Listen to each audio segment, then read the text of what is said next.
Ladies and gentlemen, boys and girls of the world, you're listening to the station of the new generation, 99.5 Play FM, and I'm excited because we have singer, dancer, actor. He dresses up real nice, and his wife says he sleeps with his head under the pillow, and he is soon to be the coolest dad in the world. He's been working for the weekend. That's why he gets missed calls. Give it up for Max. Hey baby, what an intro, man. Woo! You weren't lying. That was amazing. And it's true, I do sleep with my head under the pillow. But you know why I sleep with my head under the pillow? It's because my dog, every morning, my dog wakes me. I'm usually, now that my wife's pregnant, I do the job of waking up and feeding the dog in the morning a little earlier than we would like. And so my whole thing is he can tell when I wake up right away. He can tell. And so I put I put the pillow over my face so he can't lick my face. And then he gets under, he puts his little hand under the pillow and he's licking my face. I'm like, all right, I wait probably like 5 minutes and then I'm like, all right, I'll get up and feed you. I got you. But it's nothing comparison to I know what I'm about to go through when my baby girl's here. So you're the why. designated dog master in the house, huh? Ooh, it's sometimes she does it, like whoever does it, we both look at each other when we fully wake up and we're like, that was really cool of you. Thanks for feeding him today. That was tight. Thank you. All right, so let's get on with the music, man. Congratulations on all the success. Did you know that it was going to be this big? Honestly, I go into every day, every song, just being grateful to sing it. Truly, especially after losing my voice, it just made me feel like anytime I get to do what I love and people connect with it, I'm grateful. And however big it gets, that's amazing. But the journey of it and getting to do it is what's really the gift. So I'm grateful that so many people are listening now, though. It is amazing. It's at 20 million views already. How does that feel for you? Oh, that's crazy. I remember when we were looking at the premiere and there were like 150,000 people waiting to watch the video. And I've definitely never felt that. And of course, I know that so much of that is attributed to Army and to SUGA and all the wonderful fans and HK as well. So I appreciate everybody just being so excited for it and blowing it up. It's been crazy. All right. So you've been working on, the weekend also. The weekend. Yeah, that one. You've been working, on the album. What are the main differences between writing songs for Color Vision and for your previous album? I think for this one, with Hell's Kitchen Angel, the first one, which Lights Down Low is on, and some other songs, I had moments of really making sure that my vision, pardon the pun, was just very, very present, that there were certain songs that I just knew they had to be exactly how I envisioned them. And then there were others that I just sort of listened to record label people or whoever else, and just they were like, this is going to be a big hit. And I was like, I don't know much. I guess maybe you're right, And then in the end, it didn't really connect. So with this album, I made sure that every song was completely in my vision for Color Vision and that I was connected to every song. I felt like the whole project was cohesive. And so I fought a lot more for this one, for it to be a full body of work that people could really dive into and escape and feel joy from. And it goes to show, man, because every song is spot on.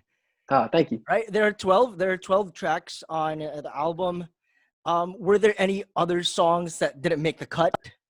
So many. It's so hard in those last stages when you're choosing the songs, and we're working on a deluxe album, so people will be able to hear it. Say, hey, there you go, I love it. All right. They'll be able to hear it soon. But it was so hard to pick a few songs. There was one song in particular that we were choosing between Missed Calls and one other song, and now it's such a hard decision. And I'm really grateful that we ended up making the choice we did. But it's in the very final moments, you question yourself a lot. Wait, am I making a mistake? Should it be this one? Should it be 15 songs? But I have this weird energy that I always just trust now for everything I do. And I knew it had to be 12 songs, and I stuck with that. And I'm so glad we chose the ones we did. And here we are now. Boom. All right, but what made you decide to write a song about Emily in this album? It's easy. I write a lot of songs about her. I try, and she sometimes when I write songs about maybe past relationships, she's gotten really cool with it. We've been married for almost 5 years, so she's cool with it now. But pretty much every love song of mine is written for her, and I'm grateful because every time it reignites our spark and our love. So I'm glad I get to write them for her, because going from a Lights Down Low to a Blueberry Eyes, it's just I'm always trying to find new ways to show her my appreciation for different aspects of our relationship and love. And those eyes got me the first time I met her. So I'm glad I got to write a song about that intro into the heart and soul of the love of my life. Other than the music, man, I gotta say I am a fan of your love. Like, thanks, man. For real. Like, I can feel how much you guys love each other, and that's beautiful. That's beautiful. Thanks, man. And I met her. I dated other people for years and years, and I think we could all say the same. When you're with somebody and they make you happy, but you know that you're not supposed to be with them, like they're not the person for you. It's so hard because there's someone you care about and you love them as a friend and whatever else. But when I met Emily, that spark that you hear about, that switch just Oh, went, and I knew. And we got married 9 months after our first date. So when beautiful. just trust your gut. I don't know if you've heard the term, but in Filipino, there's this term. It's called kilig. That's Kilig. kilig, right? So It's it's like like, giddy. Is that what it yeah, is? it's like Someone told giddy. me. It's like Yes, when you I love have it. Kilig. butterflies in your stomach. It's like, Hey. ooh. Yeah. Okay. So Kilig, baby. I read somewhere that you weren't expecting Suga to choose Blueberry Eyes, because I know that you sent him the old album and then you're just like, choose one. If it weren't Blueberry Eyes, which song did you think like he was gonna go for? It's so interesting because he at first was really into a song called "Where Am I At?" that's on the album, which I understand why he was really into it, because it's very emotional and it's a bit darker. And I was putting that song out like the next week, and I was like, oh man, it's already like coming out, and it was kind of crazy because I felt, I was like, oh man, whatever song he wants to be on, but that one was always coming out. So then I pitched the song "New Life" to him, and he was like, I love the song, but I just don't hear myself on it. Yeah. And that's when I sent him the whole album. And the fact that he chose Blueberry Eyes, it was such a beautiful surprise. But I love that. I feel like a lot of people in his verses with Deja Ta, with so many of his different verses, a lot of them go hard. He has a very, dark sensibility with his rap and his flow. And so it's really nice to show a different side of his style in a romantic way on this song. I felt like I was so honored that he opened that up on a song like Blueberry Eyes. And it added that extra flavor to Blueberry Eyes. Oh, definitely. And I love just being able to, like, even singing live, everything I sing is in English. So now I can't wait to play a real live show again and be able to just like switch to Korean in the middle Yeah, of a song. That's just like, it just adds a new fun layer that to a is that show. is that is cool. All right, so I know that color vision is all about seeing things in a whole new way, seeing the same things that have always been in your life in a new way. What advice can you give people who are, okay, how would we say this? Who are not in such a good place, but they what would be your advice for them to like have a different perspective, or like be Yeah. more positive? I love the way I got to start saying the way you just said what the color vision of the Oh, album is about. Just the way you said it was perfect. I'm gonna borrow that.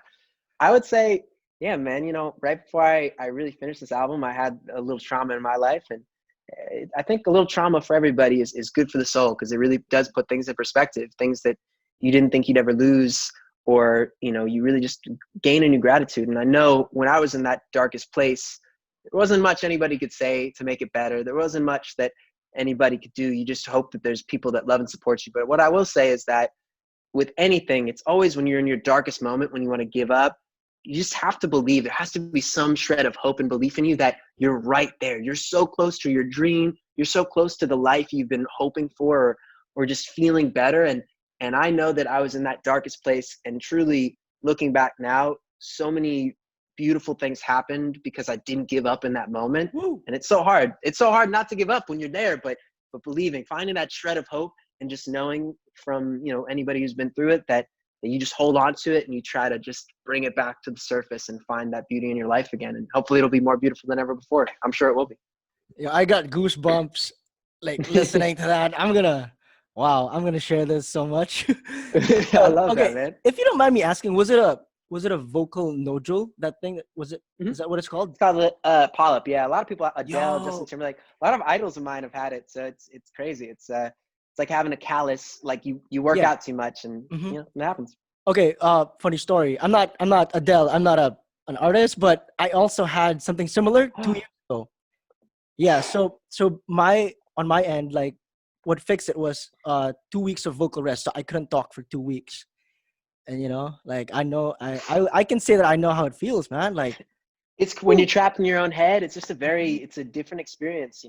I know people do silent retreats and whatever else, and it doesn't seem like much, but when you're in there and you physically are not allowed to communicate with what you're so used to, it's a wild experience to go yeah. through and figure out, how do I communicate? Not being able to say I love you to my wife, all these little things maybe we take for granted, to my parents and my dog, when you're there. So I'm happy to know that you empathize. You've been through it too. Yeah. All right, so to everyone listening, take care. Take care of your voice. It's Yeah. very Take care of important. yourself. Take care of your voice. Amen. Yo, I also want to give a quick shout out for the jazz version and for the acoustic version. Woo! Woo! Whose Well, whose idea? Whose idea was I gotta that? give I gotta give Filipino love because my boy Cody Deer, who you'll see in the jazz version, he plays sax and piano. He's playing at the same time. He's Filipino. He is so proud to be Ooh, Filipino. His Filipino family's out there. So anytime I yeah. do something with the Philippines, he's always like, "Yo, shout out my people, shout out me." And he arranges the jazz version. You know, I just have an incredible band I get to work with, and I'm always trying to think of new ways to bring fun, exciting new sparks to a song. And we've had so much fun with this one because it's jazzy already and it's bossa nova feel and the original. So we just had a great time just bringing it to life in new ways. That's my problem now. Like I don't know which one I like more. Is it the original version, the jazz version, the acoustic version? I'm like, okay, I'll just play all of them. I'll just play all of them. That's the goal. I love that. Thanks, man. All right. Question about the music video. It's beautiful. What is your part in making the music videos for your songs? Everything. Oh man, everything to a fault. Like but I love it because I hope people can really feel the spirit and the energy. But I get to work with incredible humans. But usually it comes from a spark of like I have an idea for a treatment for a video. I go to someone I trust as a director to bring it to life with me. I have an incredible DP I work with, which is who like does all the camera stuff and everything else. And we just dive in. And with that one, with Blueberry Eyes, man, we spent like I don't know a month and a half just digging Wow. in 2 a.m. at my house, coloring the video. Just going through the parts, finding the perfect cat for the parts in the Yeah. video. Oh, and you know what? It's so worth it because I look back and I'm so fulfilled by the process. So it is a labor of love for sure. Yo, props to that. Okay, Thanks, man. we're gonna head into some of the questions from your listeners. Before the okay, last one. I want to ask this now. What is the dream goal or like what is the ultimate bucket list for Max? What's gonna make you say, I made it? Wow. Honestly, I feel that way every day. I really am. Even just having this song with Suga is such an incredible ride and such a wave. So there's so many of those. I'm from New York. I'm a diehard Knicks fan, and getting to headline Madison Square Garden, which is hopefully many people know about. That's definitely on the list. And Red Rocks, which is also a really amazing venue. Those are two that getting to play those would be very surreal. So one day I hope to check those out. Yo, I think it's not far from happening, man. I can see it. And also, yo, still New York? Come on. The video? Thank Uh, you, my brother. I teared up. I teared up watching Still. Was that also your idea? Yeah. Oh man, it was so Ooh, hard. And I just was hitting up. I just like DM'd Lin Manuel Miranda, and he was down to be in it, and yo. all these people. I just was so grateful that so many people joined it. So it was again. I have all these ambitious ideas that once I'm actually doing them, I'm like, oh man, did I make a mistake? Did I f up? Like I need to now I need to do it and commit to it. But every time we do it, learning the Korean for the video, whatever else, it ends up being really fulfilling. So I'm glad we have those ideas and just go for it. Bravo. Okay, so we promised some of your fans here that we would ask some of their questions. So we're going to go through them real quick. We got one from Jessica on Twitter. What is your favorite Christmas song of all time? Ooh, oh my gosh. I would say All I Want for Christmas for You is classic. Always love that song. And then Jingle Bells. We just did a version. Jingle We're doing some bells. Christmas shows and man, Jingle Bells is a heater. And it's got some crazy lyrics. Like the second, everyone knows the first verse of Jingle Bells when it just goes, dashing through the snow in a one-horse open sleigh, that part. Then the second part, you start getting to the other verses, you're like, I don't know any of these verses. And the second Whoa. verse, it's a day or two ago, I saw Miss Fanny. Oh man, I don't even remember. But there's something about a horse being lean and lank, and I'm like, yo, we're getting Whoa. real colorful with these lyrics and Jingle Bells. Let's go.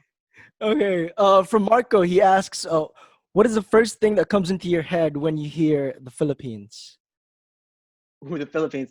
I'm gonna be honest. I told this story earlier, but the first thing that comes to my head, first off, most passionate music, wonderful fans ever. There's so much love for music in the Philippines. I'm so grateful for it.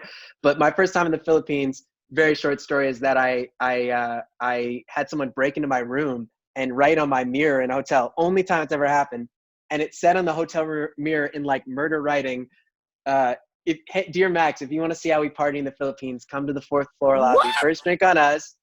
And that's like every time I think of the Philippines, but it was pretty epic. I didn't go. Everybody asked. I didn't go to the fourth floor lobby. I did call the front desk. Nobody came. I was like, whose man's? Nobody's saving my life. I hope nobody murders me. Didn't get murdered, but I found out it was just a fan who worked at the hotel and asked the Whoa. manager, and the manager was like, yeah, go break into his room and write on his mirror. That's cool. So I definitely think of that story whenever I Oh think of the dear. Philippines. Okay, but I just gotta tell you that the next time you come here, we gotta make sure that no one breaks into your room. All right. I also, I'm just gonna sleep with like all my band's gonna sleep in the same room next time. I ain't sleeping alone. All right, we got one from Patrice. What do you miss most about being a non-celebrity? Oh my gosh. What do I miss most? Honestly, I got it pretty good. You know, like I'm at a point where like maybe people give love if they see me, but they ain't too crazy. Besides that Philippine story, other than that, I guess that's what I miss. You know, like people not breaking in my room and writing about Okay. there's also a lot of love there, so I appreciate that. So you know, it comes. It's what you sign up for. It comes both Yeah. ways. You gotta be ready to play to thousands of people, but also have some break into your room and give you some love on your mirror. So I appreciate it. You gotta be ready for that. Okay, from Annika, what is one wish that you have for your baby? I just want her to be the happiest. You know, it's cliche. I just want her to feel supported.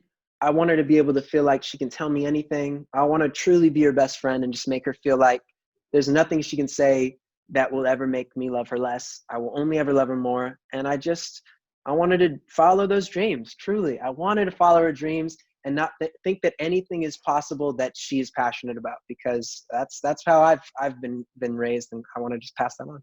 Follow-up question to that.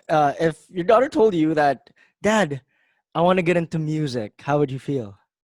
Hey, I'm ready for it. If that, it's so funny because in my mind, like that doesn't even feel like I just am so ready for her to not like my music or just like have a dad thing. I feel like when I see Kanye West and you know his kids, they're like, Dad, stop singing to me, or whoever. It's just Yeah.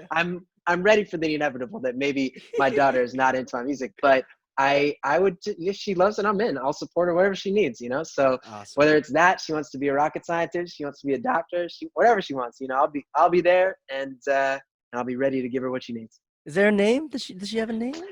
Yeah, we're not telling the real name to the world yet, Okay. just out of superstition. But the nickname is Spooky because the first time that Spooky. I felt her kick in Emily's stomach, I was like, "Ooh, Spooky," and then it just stuck. Like our whole family calls her Okay. Spooky Schneider, which is fun. Awesome. Spooky.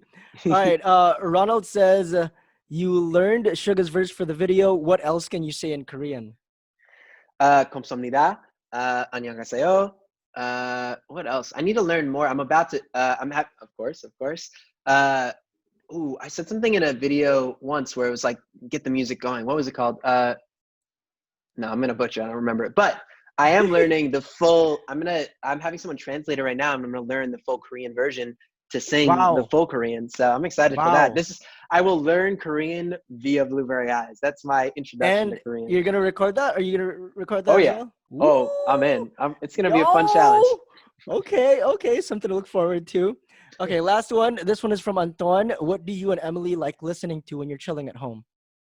You know what's interesting? She's really not into music, which is so funny. People probably would be surprised by that. She's so supportive of mine, but she really loves this artist, Casey Musgraves. And we just listen to Casey Musgraves on repeat. Like anytime I know she needs some music, I turn on that album. I've probably heard that album 500 times. And I'm sure Whoa. when she's giving birth, she's gonna play that album. So shouts to Casey Musgraves. That's it. But then Woohoo. I made a crazy like road trip jams playlist that I have on Spotify, which is just like old school, you know, Beyonce and Is that NSYNC and is that Backstreet Boys. is that a public playlist? Can people Yeah, access yeah, that? yeah. What's it It's on called? my Spotify. Yeah, Okay, I so think it's just called, it's like road trip jams or whatever. Yeah, road yeah. I trip don't really promote it, jams.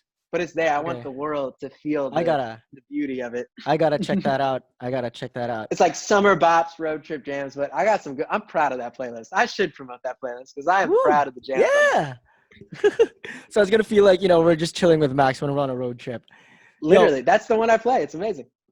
okay, if you don't mind me asking, okay, we're done with the questions from the fans. If you don't mind me asking, Yeah, um, party pupils, yeah. how's it Oh, going? get in. It's great, man. I was with Ryan today. He's the best, and we got a song with this amazing dude Oliver Heldens coming Oliver out. Heldens, yo, Really set cool me free. DJ. Yeah. Okay, That's it. Yeah, man. okay, because I also DJ here, and Oh, there's sick. not a single set where I don't play a party people song because that is Oh, my wow. that is my like that is my sound, like. The deep cuts, baby. I like it. But Very but nice. but okay, I want to let you know that I only play the free downloads. Okay, I don't I don't rip them off of SoundCloud or anything. I only get the free ones. See? Honor, man. Well, I give you the blessing. You can rip it off of SoundCloud anytime. We're not particular about that stuff. Just as long as you're listening and using it, I'll put them all out for free. Well, in that case, okay. Can you tell us anything about that song with Oliver Heldens? Oh yeah, it's dope, man. I'm excited. It's Ryan started with Oliver, and then he asked me to jump in and write some lyrics and sing it, and it's fun. Oliver's dope. He's such a great producer. So it's fun to have Ryan. We've had so many weaves in and out with having that because Ryan's been my right hand guy for so long, like 6 years. And when we started Party Peoples, it was really my way of saying like, I'm with you forever, my dude. Like whatever you need, we're in this together forever. So that's why we started the project, and he remixes so much of my stuff. And funny enough, I have a version of Blueberry Eyes with Steve Aoki coming out, and we have Party Peoples that's been signed to Steve Aoki's label Dimmock for years. So there's so many ins and outs. Like we got to know Steve, and we toured with him as Party Peoples.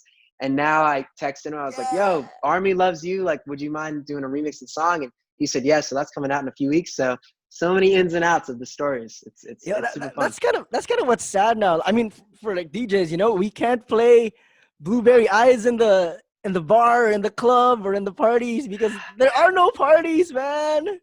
Because I can imagine everyone like dancing and singing to it, It kills me because I see I see Benny, that awesome artist in New Zealand. She's playing arena shows. They got it. They're playing regular shows in New Zealand. We gotta get back to that world. I miss it the most. For sure, for sure. Okay, and you also have a TikTok challenge for Blueberry Eyes. Yes. I wish I could do it, but I'm not gonna. I don't sing. That's why I DJ. So dude, maybe you can remix it or something. I don't know, you wanna invite everyone to try it out? Oh yeah, yo, thank you to everybody who's making TikToks. Honestly, like with BTS, I feel like it's the same story. I'm starting to really get into anime now because there's been this crazy challenge of anime on the TikTok, and then also my duet, of course, where people can sing Blueberry Eyes with me. But that's been wild because I've really taken the dive into anime, and the Blueberry Eyes shirt is inspired by anime. So I'm diving in just like I dove into becoming Army with the challenge. So thanks to everybody singing and doing all their anime stuff. Sweet. Okay. Last but not least, Max, do you have any message to all of your Filipino fans? So much love to the Philippines. Y'all are just giving the love on Blueberry Eyes, and my music in general is just mind blowing. I wish I could be there in person and perform for everybody, but I can't wait until we can be there to perform. It's going to be so magical. And I'm just so grateful. There's such a passion and energy and a pride in being Filipino. I see it with Cody. I see it with so many of the fans. So I'm so grateful for that pride and that love and for welcoming my music and especially this song with SUGA. So thank you for listening. All right. And before Salamat, right? Salamat, is that it? Salamat? Salamat. Okay. Salamat. Would you do us the honor of introducing the song? Because we're going to play it right after our interview. Amazing. What's up, baby? It's Max here. Much love to all my Filipino fans. This is my song, Blueberry Eyes, featuring SUGA of BTS. Enjoy.